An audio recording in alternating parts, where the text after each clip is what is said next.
there, everyone. Welcome to another Artist Chat with Music for Your Inbox. I'm one of Music for Your Inbox co-directors, Jennifer Buarsi, and today we're going to talk with the postcard artist behind this month's art, José Guadalupe Sánchez III. José is an interdisciplinary artist born and raised in Los Angeles, and his work investigates the experience of various Brown and Chicanx social realities in Los Angeles, spanning the past, present, and future. He works in painting, performance, mixed media works, video writing, and I'm really excited for the chance to get to speak with him today about this month's art. So let me get him invited and we'll have our chat. Jose, perfect. Hi, yo. Welcome. So nice to talk to you today. Yeah, great to talk to you too. Thanks for having me. I appreciate it. Yeah, I'm really excited to get to, dive into your art a little bit. My first question is a kind of messy one, and it's more just like an invitation to talk about your practice. But Sure. I was really drawn to your work and how you kind of deal with the way realities layer, and in social realities, historical realities, and not in a way that's just stacking to like see something new, but is really kind of digging at the air we breathe in and what the context that maybe we accept as and don't think about, or things like that. And one of the first pieces I saw of your work was Homes, which is a painting from 2021. And if you don't mind, I want to read. You have like this really beautiful text that stuck with me for a long time. You wrote about it. I'm not sure I believe in home. I'm not sure I believe home is a linear experience. I can experience home and not home at the same time. I can experience the material of home and also the immaterial simultaneously. We were brought into homes. We weaved through each other. Now we carry them with us like an unidentified dermis. And I think that just really captures this idea of the and that you deal with, the not one, not two, and layers. And I just wanted to ask if you could talk about what draws you to that, what you're exploring, and how it is woven into your practice. Yeah, absolutely. Thanks for reading that off too. It's always helpful to hear again. And I think that concept for me is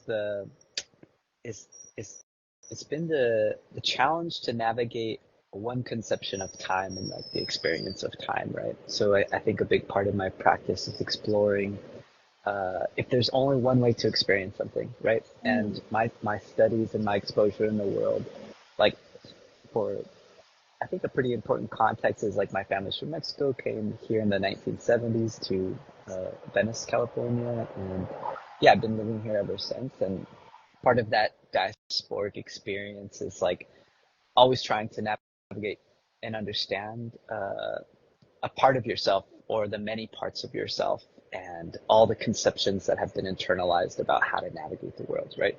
So I think for me, it was a big thing about thinking about how Western culture has imprinted the experience of time on me and as linear, right? So I've experienced so many things in my life. My family have experienced so many things in our life as well. And the loss of things, the gain of other things, whether they be people or material possessions, I guess, right? And I guess Western conception of time is like you have something and then once that thing is determined as gone, it's also gone in your experience. So layering these homes, for instance, as the painting example, on top of each other is trying to peer into the possibility that time is not as linear as it's suggested, right? And that the way people experience it and that conception of how to experience time is not the only one time. I also have a practice in danza azteca, which is Aztec dance, which comes along with also like a rebuilding of a conception of how to be in the world with an indigenous foundation, right? And I think the way that we interact with things and we interact with time is a little bit different. It's a little bit more in the like simultaneous space of experience, right? So I think I wanted to just like point to the possibility that in each moment there's multiple things happening, and they can also involve the past and the present as Western conceptions all at the same time, kind of. Yeah. Does that make sense? Yes, absolutely. And thank you for taking my mess of a Yeah, question and making sense sounds out of good. it. My pleasure. My pleasure. Yeah. You also have works that really that I think layer like realistic work, like depictions and kind of fantastical or even kind of cartoonish, surreal backdrops or landscapes. I'm struggling to find words for it, but can you talk about your work with that kind of layering too? Yeah. So an early body of my work did specifically that. It utilized these kind of social realist portraiture, which was more leaning on like representational, realistic. And then looking at the time for me was references to like Looney Tunes, specifically Roadrunner, thinking about the Southwest and these kind of desert landscapes and what they meant to me. And that first body of work was about essentially based on this one sociologist, Pierre Bourdieu, which was uh, who introduced an idea of social reality to me. And I Mm, was thinking about what was my family introduced to when they navigated here to the United States, and what have I been exposed to make me think of a reality. So to set my boundaries or my orientation in the world. Somebody, for example, when my grandma came or my mom said that these are the boundaries of your possibilities, right? They're like, you could be a house cleaner, you could be a service worker, but you probably can't be a doctor, or you probably can't be something else, right? Like this was the reality that my grandma faced that set a course for our family as a foundation. And I was thinking about how those realities are presented, and trying to also have them meet each other in a conversation. So the world as socially constructed, and then the reality that we feel of ourselves. So the mm, constructed cartoon world for me is a space that is hyper aware that it is socially constructed. Nobody mm. looks at the cartoon and they're like, oh, that's reality. You're like, that's a cartoon. People made that. Uh, Yeah. so I'm trying to put those two things together, which is like the history of representational painting as a substitute for reality in Mm. conversation with that hyper socially constructed, to allude to the idea that yeah, the world is socially constructed in the way that we experience it socially, right? Uh, Yeah. so that's kind of the early iterations of that, and I've just kind of been moving and progressing those Yeah. conversations. Well, and so the work we're presenting of yours this month is uh, I'm going to hold it up, see if I can get it on Yeah, the. yeah, awesome. It's called Otragalactic Voyage number 310. I'm looking, yeah, make sure I get it Yeah, right. that's right. And it's from your TrocaNaut Chronicles series. I was wondering if you could talk about that series, describe it for us, and maybe what you're exploring with it. And I'll hold this up so people can explore it while you talk. Yeah, yeah, absolutely. Thanks for holding it up. Yeah, so just some context that'll make sense in a moment is that I have a performance practice. I have multiple practices that explore different things at different moments. The performance practice thinks a lot about masculinity and how masculinity has been internalized and performed through myself and also my family members. Um, so as a context, the truck series is my take on what I was able to gather from Afrofuturism. And like Mm, the foundations of Afrofuturism was that in the future, especially in early science fiction, Black folks were left out of the future, right? So individual artists and thinkers had to come up with ways to think about how they can project themselves into the future, right? And so for my kind of way of thinking about it was like, oh yeah, well also we're the brown people, and brown using as defined by Jose Esteban Munoz, who's a theorist, was defining brown as something that was beyond just a skin pigmentation and more of an experience of where you grew up, usually from the Americas. mm, So I was thinking about brown futurism and that definition, and thinking about how I've been exposed to how folks interact with trucks, essentially in spaces that I've been experiencing life.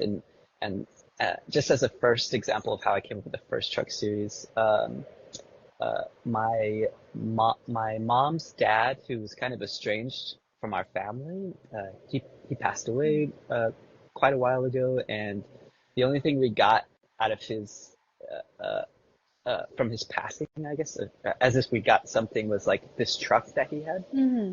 And so the truck made its way to me, which was like it's like the red version. It's the first truck painting that I did. It's like a red Ford Ranger, and it came to me from Arizona, and then I was driving it for a small amount of time, and then I passed it to my brother, who was driving it for a certain amount of time, and then it got passed after that to my dad, who had it for a certain amount of time. So there's like this kind of like male legacy with it, its relationship to this truck. And then my father passed away, and I got the truck back, and then I had the truck for a certain amount of time again. And then one day, in the middle of the night, somebody was like drinking and driving on the street that I was living at, and like totaled like 4 cars in the middle of the night. One being my car in the middle of it, the truck, and like collapsed it into a non-operable way. So I started really thinking about this truck and its experience and its like legacy in my family, and also the male's relationship to trucks in general. So I started to think about it as one, that a truck is not only a utilitarian tool where you get jobs done or you transport yourself. It's not only that, it's also a space to take your family from one place to another. And in a more significant way, something I'd always notice is that, before somebody gets home sometimes, you might see somebody spend quite a bit of time just quietly in their truck. And it's kind of this, if I could project onto that experience a little bit, it's a moment before you have to enter in whatever the reality is of your home, right? So it's this vehicle of potential escape. And in my version of these trucks, it was about the idea of taking this truck that's multifaceted and pushing it to an extreme and turning it into essentially a cosmic traveling vehicle, essentially. So the narrative that goes along with each iteration of these paintings is that these trucks launch out into space in search of something. We're not sure exactly what, and each one typically has a story that comes along from the view of the person driving it. And there's these like really symbolic and kind of poetic reflections on what does it mean to leave something that you love in search of something that you'd want to share, and the ideas of missing things. And so I think I was trying to put this kind of like magical realism, brown futurism, sci-fi into play to create this world that we're navigating at the moment, but also projecting ourselves into the future. I know it was a lot, but that's the kind of the foundation for it. Yeah. Yeah. Well, and you mentioned the text, and I wanted to touch on that too. I actually have some of that. I grabbed one of the texts. I would love to read it so people can get some content. Okay, great. Yeah. Okay. This is from Intergalactic Voyage number 929. Lalo's last transition. I've been out here for some time, looking, listening, waiting. Sometimes I dream of things I may never see again. They feel so real. The scary part is waking up and realizing it's just me and the stars. But one thing keeps me going, and that's knowing that the I is us. I believe we need this. I know we need this. It was never just me. It's never been just I. On a good note, I should be approaching a potential planet soon. More to come. P.S. Tell the little big ones to laugh more. Tell them to roll up the windows and turn the heater on when you've had too many frijoles. Love, Lalo, from the fleet of the little cosmic birds. And I love how, for me, these texts are so evocative, but they're also really immersive, and then their world building. And I had this really strange experience when I was first encountering them, where I thought, I was like, oh, what is for the fleet of the little cosmic birds? I'm going to look up that book, or or that whatever, because of the way you presented them as this kind of this quote, this capture of a transmission. And I was wondering if you could talk about how you see the text as working in conjunction with the paintings, and maybe even more broadly, like how text works its way into your practice. Yeah, totally. I think one way about the way that I might speak about or write these stories and think about conceptualizing and articulating these stories is in my foundation of reading, maybe from 2005 onward, when I discovered the writings of this kind of fictional but real person named Subcomandante Marcos from the Zapatista Army of National Liberation, EZLN for short. They're a group that exists currently in Chiapas, Mexico, and part of their component of addressing the world about their conceptions as a revolutionary Mayan-focused or centered group with autonomous zones currently in Chiapas, Mexico, is telling these really beautiful stories about how they come with the ideas they come with. And some of them are even about this character, Marcos, who talks to a beetle, and then this beetle tells them stories about how the world was formed and how the culture Mayan belief system thinks about socializing with one another or socializing with the world at large. And I think for me, every time I think about that is like the way that we do want to, or the way that I want to communicate how I'm feeling about something can have this kind of symbolic component. Because if I write so literally about something, there's something lost, right? If we were to say that words are the truest form of reality, there would be something lost in that, I think. So that's for one, the foundation, how I think about it. Another foundation is that I'm thinking about also family members in my life who I think so far in these paintings have been folks who have passed away, so males who have passed away in my family, and how I feel that they would communicate something about leaving, essentially. So it's thinking about our journey as folks in the Mexican-American diaspora. What does it mean to travel from one space to another? And to, again, lose things or gain things in that process. And just as an added note for folks, if they're interested to know, is that at the end of that writing, my uncle Lalo, which says his name in that piece, he used to like drive us around and actually roll up the windows and turn the heater on and like fart in the car as we were a little kid. And as kids, it's like, oh my God, this is intense. Like, I'm not sure if this is fun, but it was fun. And it was like a beautiful, beautiful sharing moment with one another. And I think it's like adding in these moments of my reality into these like projected futures of, or actually like non-linear experiences in my brown future kind of deal. Yeah.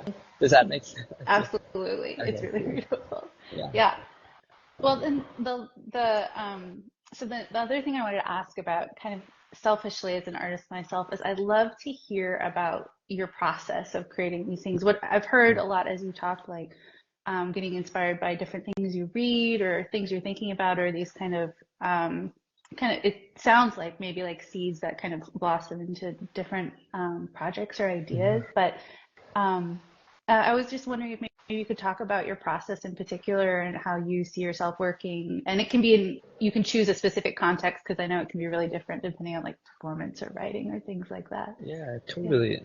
I think as an umbrella, if I were to call it an investigation, right, of my practice, is that I'm really concerned about the different colonial influences that have been internalized by people that I know and love, including myself, that make us essentially dislike ourselves or dislike the spaces we live in. So as an umbrella, I'm really interested in like, if we were to have a negative thought about ourselves because we're navigating a potential, well, in actually a hyper-capitalist world, right, where competition is the center of how we navigate sustainability financially, I really want to think about how does that make us feel about ourselves, and does it make somebody feel worthwhile, and about physically how they look or how they're acting in the world, and in the relationships that are set up in that way. So just as a general theme,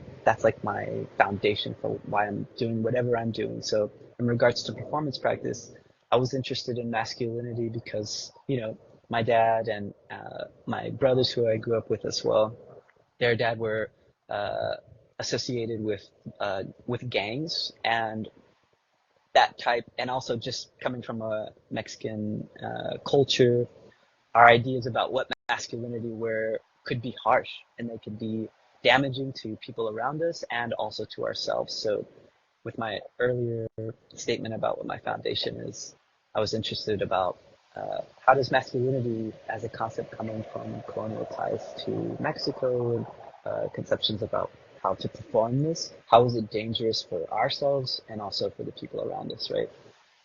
So that's like kind of the performance gesture. Another aspect is thinking about authenticity, right? So under the same lens of questioning, it's what does it mean to be authentic? Authentic to what and also authentic to who, right? So when I'm in my diasporic journey and I'm thinking about, am I Mexican enough? Am I American enough? Am I brown enough? Am I white enough? Or all these different categories of being in the world, I have to really think about how do those make me feel about myself and how do they make me interact with other people around me. In relationship to my painting practice, using figures most recently, relating to family members. So all my paintings are family members, and then these kind of layered environments, and then of course the trucks as an extension. I think most importantly, the recent painting that I did of my mom, myself, and my two brothers, and then even more recently, my niece and my two nephews, was thinking about how painting as a historic project founded in Western culture, as far as Renaissance techniques go, is a tool and a form of visual engagement that's been very solidified in contemporary and popular culture as something that's worth a lot. Like it has value to look at it. Like if somebody got painted realistically, you're like, that person probably is somebody important, right? Like that's the historical foundation. So royalty would be able to afford in the past in the Renaissance to have somebody, to pay somebody to paint a very beautiful, beautiful portrait of them. And so I'm using that historical foundation to apply it to family members, to essentially give them that amount of significance and power in the world. So that's one tool to engage with popular culture and my general audience. And the other one is conflating that, or I guess interweaving that with my conceptions of time. So it's using this tool of representation, which is founded in the Renaissance, to depict a person in a particular way, and then put them in conversation with another time and way of being in the world, which is, in my view, in like an indigenous practice of time. So it's kind of this confrontation of these two ways of being, and I think they're always grounded in ways like, if my family ever feels any negative way about themselves, I want to investigate that and then do something that will hopefully confront that in a way that essentially like subverts that negative thinking process in the long run. I think that's my process. So that's how I think about creating something, or anything actually. Yeah. Yeah. So it's probably a long-winded answer because we could think about it for so long, I think, for myself. Well, I just love hearing about this because I feel like, artists work from so many different angles when they're approaching their ideas, and sometimes they, and I love hearing about the way kind of the thoughts you're having and the relationships you have are like directing the work, because I know some artists they make the work and then they reflect and understand what it means, more of like a intuition driven process. Or so I just always love hearing what angles people are approaching their work from. It's fascinating, beautiful. And just to add to that, I think because I'm also a teacher, professor, so I also teach students, how to paint and what to think about as they're framing their projects. And one major bias that I have is grounded in this concept of self-reflexivity, which is taking my own lens as an object of study. So most often I want my students and myself to be like hyper aware of the decisions we're making. So as to not unknowingly reproduce something that's already a dominant standard in the world, right? So hyperrealism is a dominant standard of beauty for most students that enter college right out of high school. And so without wanting to just reproduce that out automatically I want them to think seriously about why they would make that decision, why they think that's a standard of beauty in the first place.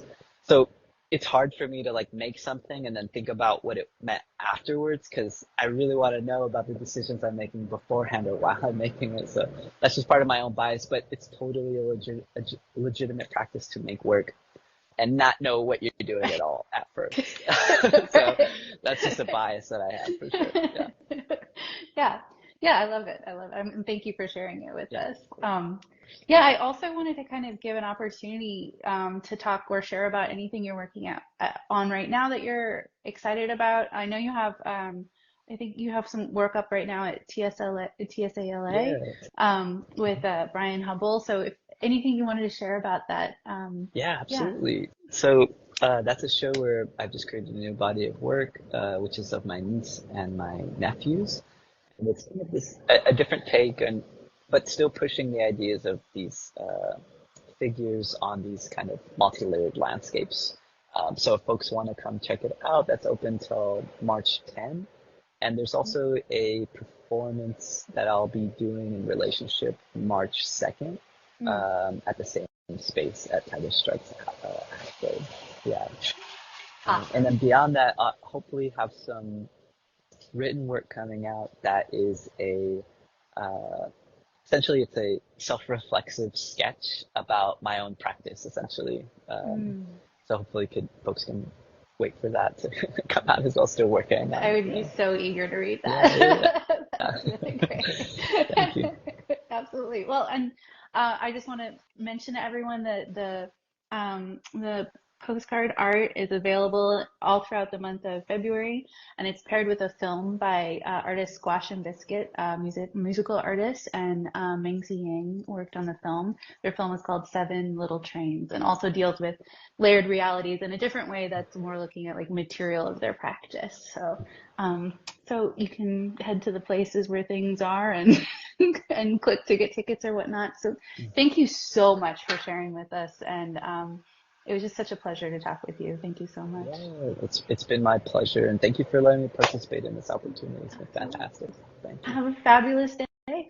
Yeah, you too. See you. Okay, bye.